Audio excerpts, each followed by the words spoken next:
Welcome to T-Fae Files TV. We are back again with the latest gossip nyaya dziri kupisa dziri kutenderera pasocial media. As you all know, holiday yakatuka sewiki neyakidedzera kuti sei akapa Dr.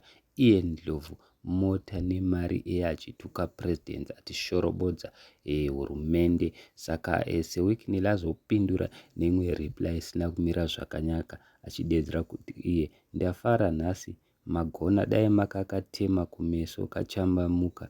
He is now so big headed, he thinks he is now invisible. Ndozvataurwa naSewikney, of which vamwe vanhu vafara, vamwe vanhu havana kufara. Vari kuredza kuti aiwa newe Sewikney uri mbavha yekupedzisira.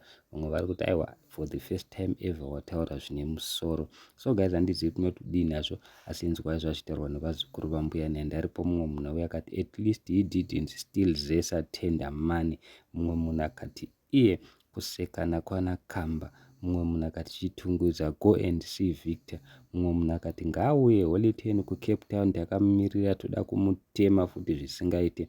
Mumwe munhu akati chivhayo uko hanzi uku uri kutaurisa too much, iwewe uri kutibira senyika, saka toda kurirova zidumbu iroro rezere maheu.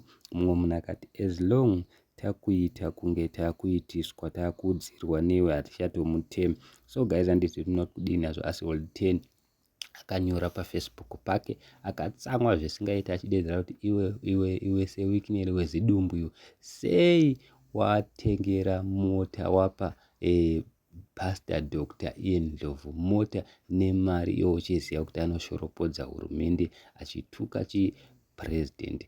Asi the funny part guys ndeyekuti Dr. Ian Ndlovu mota havana kudzitora nemari havana kudzitora. Handizivi zvangu, asi unongonzwa vamwe vaniti akatora, but there is no way patingati akatora, because unongoziva Sewikney munhu akatora mota anoposta papage pake. Thank you so much.